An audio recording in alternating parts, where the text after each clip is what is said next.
McAfee World। Hello dear students, आज हम लोग देखेंगे concept of lattice enthalpy. Chemical bonding में इस कॉन्सेप्ट पर बेस्ड सेवरल टाइम क्वेश्चंस आ चुके हैं, तो इसको हम लोग समझते हैं क्या होता है ये। तो lattice enthalpy of an ionic solid is defined as the energy required to completely separate 1 mole of a solid ionic compound into gaseous constituent ion. ठीक है, देखिए ये आपका सॉलिड NaCl कंपाउंड है। इसको 1 मोल सोडियम आयन और 1 मोल Cl- आयन में dissociate करने के लिए जितनी एनर्जी की रिक्वायरमेंट होती है उसी को हम बोलते हैं लैटिस एनर्जी। या फिर हम इसको ऐसे भी डिफाइन कर सकते हैं, for the formation of 1 mole solid ionic compound from 1 mole sodium ion and 1 mole Cl- ion, इस प्रोसेस में जो भी एनर्जी रिलीज होती है उसी को हम बोलते हैं लैटिस एनर्जी। ठीक है, तो आपको बस मैंने जो दो मेथड बताया दोनों में से किसी भी तरीके से आप उसको डिफाइन कर सकते हैं। तो यहाँ पे इन्होंने एग्जांपल दिया है। For example, lattice enthalpy of NaCl is 788 kilo joule. This means that 780 kilo joule of energy is required to separate 1 mole of solid NaCl into 1 mole of Na plus and 1 mole of Cl minus। ठीक है, this process involve both attractive force between ions of opposite charges and the repulsive force between ions of like charges। इस चीज को हम लोग highlight कर लेते हैं। This process involve both the attractive force between ions of opposite charges and the repulsive force between ions of like charges। ठीक है, और जो सॉलिड क्रिस्टल होते हैं वो 3 डायमेंशनल होते हैं। It is not possible to calculate lattice enthalpy directly from the interaction of forces of attraction and repulsion only. ठीक है, किसी भी एटम में फोर्स ऑफ अट्रैक्शन और रिपल्शन से हम डायरेक्टली एंथैल्पी कैलकुलेट नहीं कर सकते। ठीक है, तो एंथैल्पी कैलकुलेट करने का हमारे पास थर्मोकेमिस्ट्री का मेथड होता है जिसको हम बोलते हैं बॉर्न हैबर साइकिल।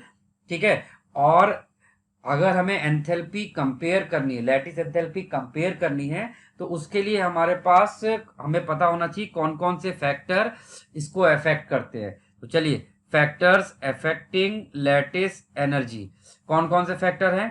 पहला फैक्टर है इंटर आयनिक डिस्टेंस।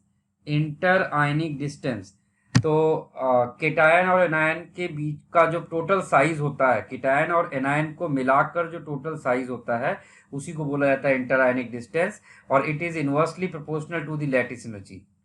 ठीक है, और सेकंड पॉइंट है lattice energy is directly proportional to the charge on cation और एनायन। ठीक है, ये हमारा सेकंड फैक्टर है।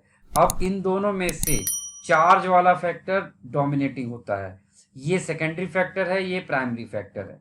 ये दो मेन हमारे फैक्टर होते हैं जिससे हम लोग लैटिस एनर्जी कंपेयर करते हैं। बट ये जो हमारा थर्ड वाला फैक्टर है जिसमें हम लोग क्या यूज कर रहे हैं, कोऑर्डिनेशन नंबर टर्म। तो लैटिस एनर्जी जो होता है वो डायरेक्टली प्रोपोर्शनल होता है कोऑर्डिनेशन नंबर के। ठीक है, और कोऑर्डिनेशन नंबर क्या होता है, number of cation surrounding anion और number of anion surrounding cation. ठीक है, तो number of cation, coordination number of cation is number of anion surrounding cation and coordination number of anion is number of cation surrounding anions होगा। ठीक है, तो coordination number वाला जो ये फैक्टर है ये सबसे इंपॉर्टेंट बात है। This factor is important only in case of sulphate and carbonates. This factor is important only in case of sulphate and carbonates. हम लोग इसको हाईलाइट भी कर लेते हैं, सल्फेट्स और carbonates of alkaline earth metal. ठीक है, तो ये कोऑर्डिनेशन नंबर वाला फैक्टर सिर्फ किसके लिए है, sulphate and carbonates of alkaline earth metal. यानी सल्फेट और carbonate of alkaline earth metal में हम लोग अबव मेंशन जो टू फैक्टर हैं उनसे कंपेयर नहीं करेंगे। किससे कंपेयर करेंगे, लैटिस एनर्जी से। ठीक है, तो इस केस में देखिए होता क्या है कि coordination number is calculated by experimentally और बाय रेडियस रेशियो। ठीक है, तो यहां पर हम लोग क्या करेंगे, यहां पर देखिए हम लोग इस तरह से कंपेयर करेंगे, size of cation increases, coordination number increases, lattice energy increases. तो यहां पर आप क्या देख रहे हैं कि लैटिस एनर्जी साइज के डायरेक्टली प्रोपोर्शनल जा रही है, और ऊपर जो फैक्टर दिखाया गया था उसमें लैटिस एनर्जी साइज के इनवर्सली प्रोपोर्शनल जा रही थी।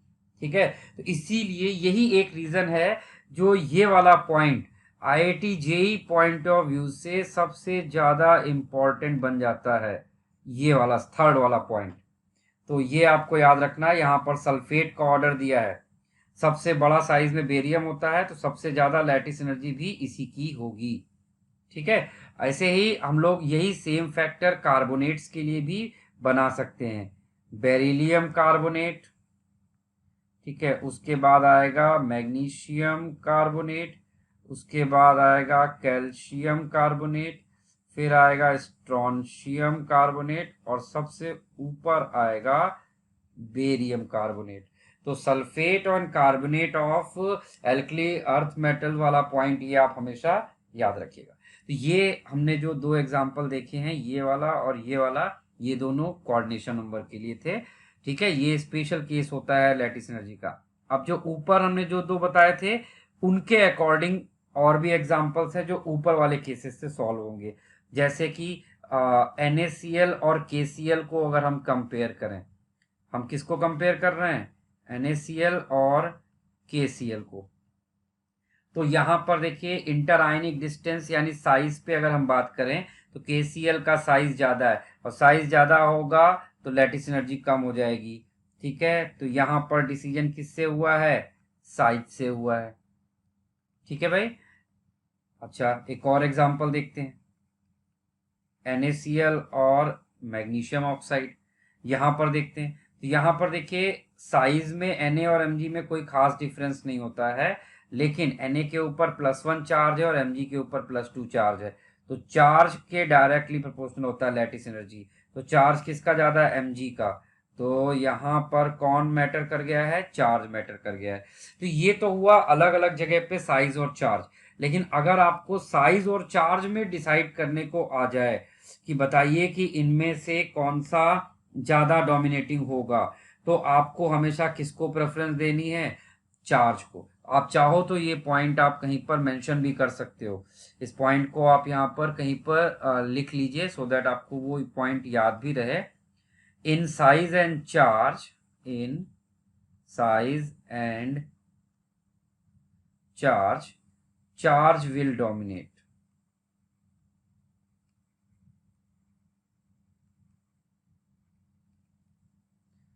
ठीक है, तो साइज और चार्ज में कौन डोमिनेट करेगा, चार्ज डोमिनेट करेगा, हमेशा ध्यान रखिएगा। क्लियर। चलिए आगे बढ़ते हैं। तो हमने लैटिस एनर्जी देखा कि पहले लैटिस एनर्जी है क्या, फिर how to compare lattice energy. ठीक है, इसके बाद हम लोग आते हैं how to calculate lattice energy. तो लैटिस एनर्जी कैलकुलेट करने के लिए थर्मोकेमिस्ट्री में आपको एक प्रिंसिपल पढ़ाया जाता है, एक मेथड दिया जाता है, उसको बोलते हैं Born Haber cycle. It is nothing but Hess law.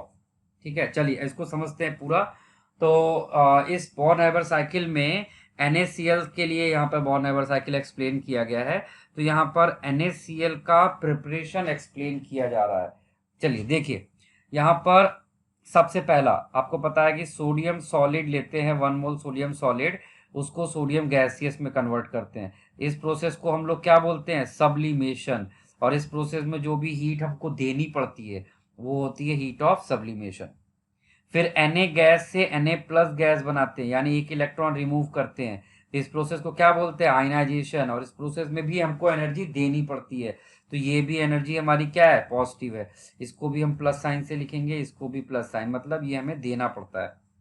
अच्छा, फिर उसके बाद नेक्स्ट है क्लोरीन। तो क्लोरीन हमारे पास क्लोरीन गैस के फॉर्म में होता है। तो पहले क्लोरीन गैस से क्लोरीन गैसियस एटम बनाया, क्लोरीन मॉलिक्यूल से क्लोरीन गैसियस एटम बनाया।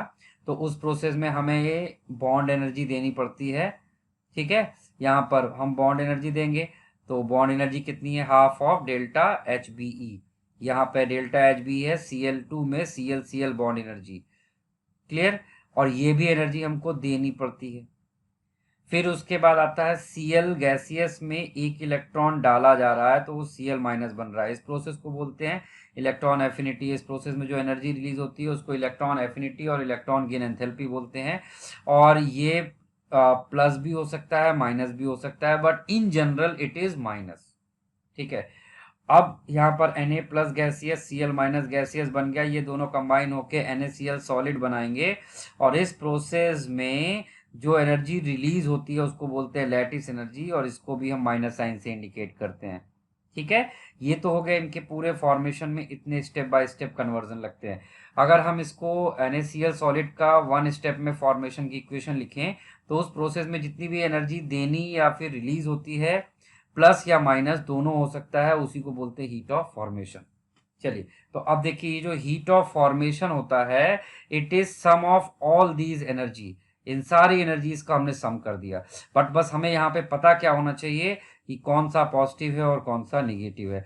तो sublimation positive, ionisation energy positive, bond energy positive, electron gain affinity positive और निगेटिव हो सकता है, लैटिस एनर्जी नेगेटिव होती है, और इस पूरे को सॉल्व करके जो मिलेगा वो हीट ऑफ फॉर्मेशन होगा।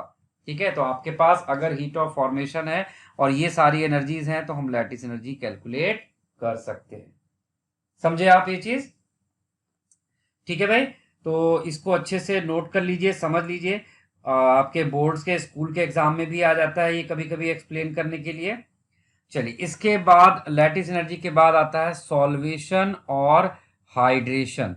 सॉल्वेशन और हाइड्रेशन आयनिक कंपाउंड की प्रॉपर्टी होती है कि आयनिक कंपाउंड पोलर सॉल्वेंट में सॉल्युबल हो जाते हैं।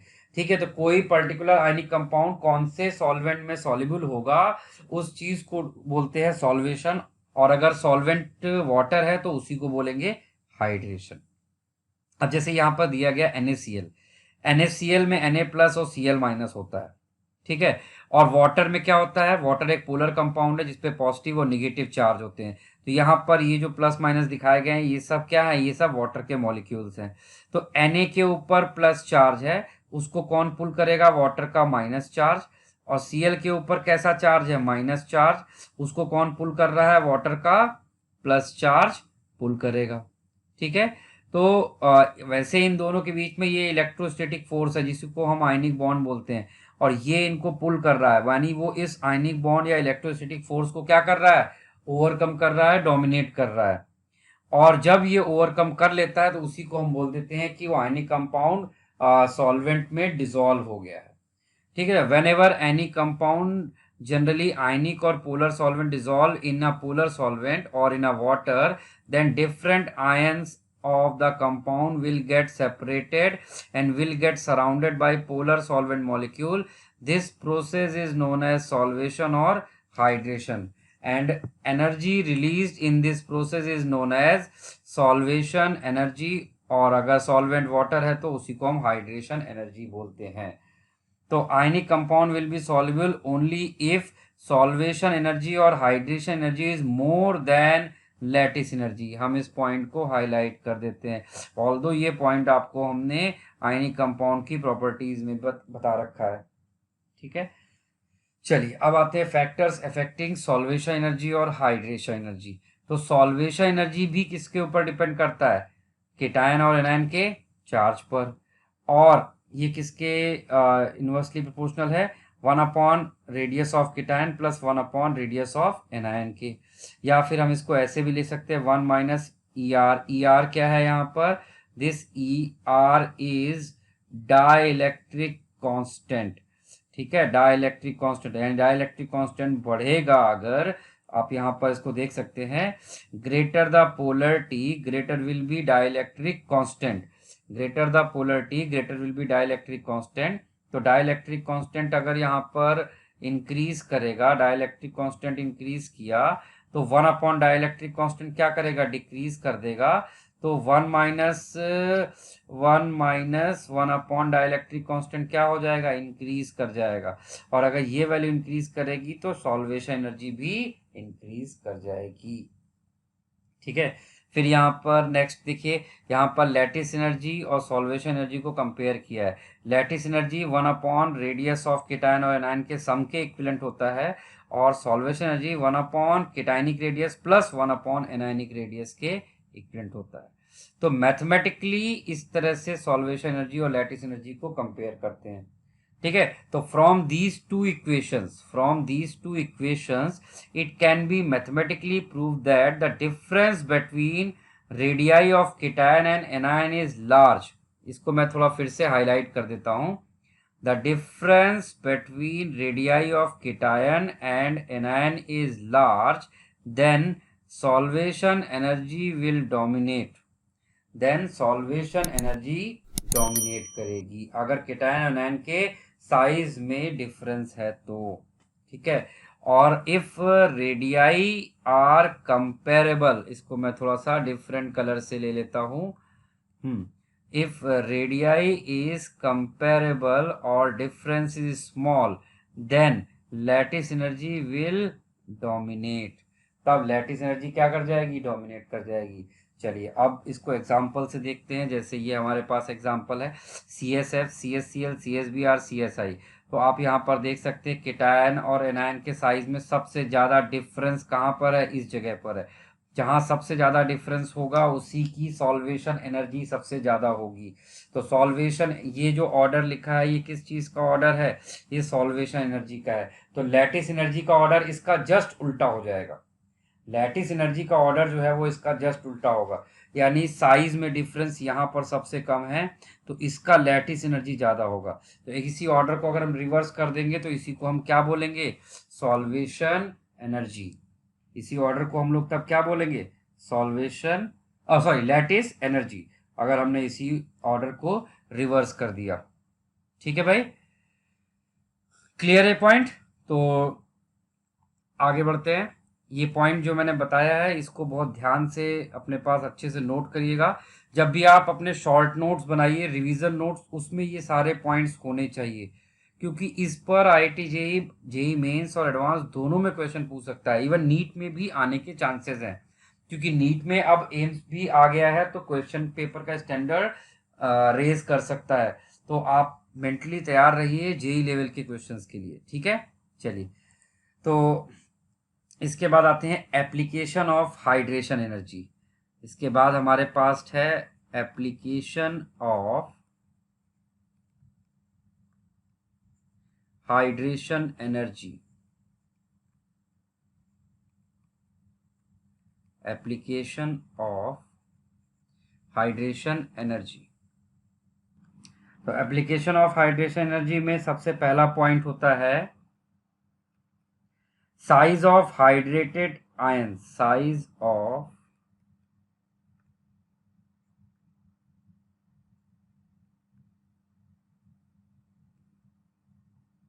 Hydrated ions. ठीक है, greater the hydration of ion, greater the hydration of ion, greater the hydration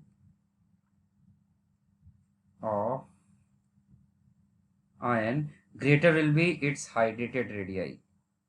Greater will be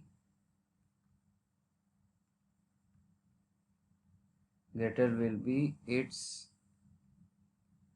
hydrated radii. ठीक है, जैसे कि यहाँ पर Li प्लस एक्वस है, ठीक है, और Na प्लस एक्वस। ठीक है, तो इनमें से किसका साइज ज्यादा होगा? लिथियम आयन का, क्योंकि सबसे ज्यादा हाइड्रेशन किसका होगा? लिथियम आयन का। रीजन, साइज कम है तो हाइड्रेशन ज्यादा। ठीक है, अच्छा, दूसरा पॉइंट आते हैं। दूसरा इंपॉर्टेंट पॉइंट है मोबिलिटी ऑफ आयन। साइज के बाद आता है मोबिलिटी ऑफ आयन। तो मोबिलिटी क्या होता है? तो मोबिलिटी में more is the hydration, smaller is the mobility of ion. More is the hydration, more is the hydration,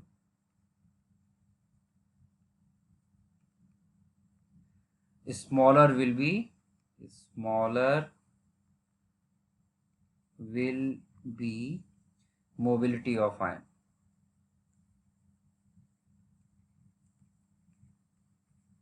mobility of ion. जितना ज़्यादा हाइड्रेशन होगा, तो हाइड्रोजन किसका ज़्यादा होगा, जिसका केटायनिक साइज सबसे छोटा होगा उसी का हाइड्रेशन ज़्यादा होगा, ठीक है। और जिसका हाइड्रेशन ज़्यादा होगा उसकी मोबिलिटी कम होगी। तो सबसे लीस्ट मोबिलिटी किसकी होती है, Li+ की। उसके बाद किसका नंबर आता है, Li+ एक्वस के बाद Na+ एक्वस। Na+ एक्वस के बाद किसका आएगा, K+ एक्वस। फिर इसके बाद आएगा Rb+ एक्वस। जैसे जैसे देख रहे हो साइज बढ़ रहा है, उसकी मोबिलिटी भी क्या हो रही है, बढ़ रही है। CS कौन सा साइज बढ़ रहा है, आयनिक साइज, हाइड्रेटेड साइज नहीं। हाइड्रेटेड साइज कम हो रहा है लेकिन आयनिक साइज बढ़ रहा है। तो यहाँ पर हाइड्रेटेड साइज जो हो रहा है वो कम होता चला जा रहा है। तो यहाँ पर ये ऑर्डर आपको मिलेगा मोबिलिटी का, ठीक है। और इलेक्ट्रिकल कंडक्टेंस अगर पूछा जाए तो जिसका मोबिलिटी ज़्यादा होता है उसी का इलेक्ट्रिकल कंडक्टेंस भी ज़्यादा होता है। सिंपल सी बात है, ये पॉइंट क्लियर है। चलिए अब कुछ थोड़े से क्वेश्चंस कर लेते हैं, तो उनमें कंपैरिजन वगैरह कर लेते हैं। जैसे मैं यहाँ पे कुछ ऑर्डर्स लिख रहा हूँ, जैसे हमने यहाँ पर लिखा LiF, LiCl, LiBr, Li, ठीक है। तो यहाँ पर हमें, अगर हम यहाँ पर सॉलिबिलिटी का ऑर्डर बनाएं, सॉलिबिलिटी का ऑर्डर अगर आप यहाँ पे बनाएंगे तो आपको यहाँ पर दिखेगा कि सॉलिबिलिटी किस चीज़ पे डिपेंड करती है, solubility increases on increasing radii, difference in radii even. तो सबसे ज़्यादा डिफरेंस कहाँ पर मिलेगा, रेडियाई में, Li और I में। तो जहाँ पर सबसे ज़्यादा होगा वहीं पर सॉलिबिलिटी ज़्यादा होगी। जैसे जैसे डिफरेंस कम होता जाएगा सॉलिबिलिटी कम होती जाएगी।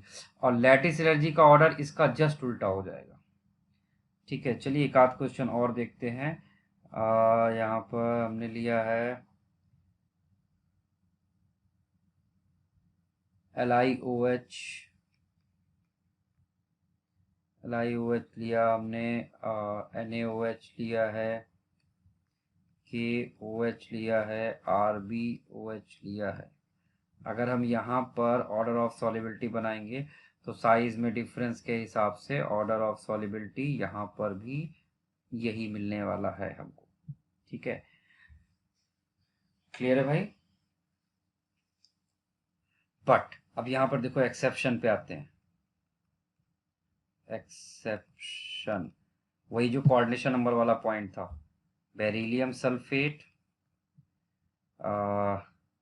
बेरिलियम, यहाँ पर इसके बाद आता है कैल्शियम, स्ट्रोंशियम और फिर बेरियम सल्फेट। यहाँ पर अगर हम सॉलिबिलिटी का ऑर्डर बनाएं तो आपको याद होगा यहाँ पे लैटिस एनर्जी चार्ज के साइज के अकॉर्डिंग थी, साइज सबसे ज़्यादा, लैटिस एनर्जी सबसे ज़्यादा। तो यहाँ पर सॉलिबिलिटी का ऑर्डर जस्ट उल्टा आएगा, यहाँ पर सॉलिबिलिटी का ऑर्डर जस्ट उल्टा आएगा, ठीक है। तो ये सारा जो कुछ भी हमने अभी तक डिस्कस किया आपके सामने, इसको, ये क्या है, ये था लैटिस एनर्जी और उनका सॉलिबिलिटी के साथ जो रिलेशन था। तो लैटिस एनर्जी और सॉलिबिलिटी को हमने यहाँ पर कंप्लीटली कवर किया है, ठीक है। चलिए नेक्स्ट क्लास में हम लोग कुछ इंपॉर्टेंट पॉइंट्स और फजान रूल वगैरह देखेंगे। Thank you.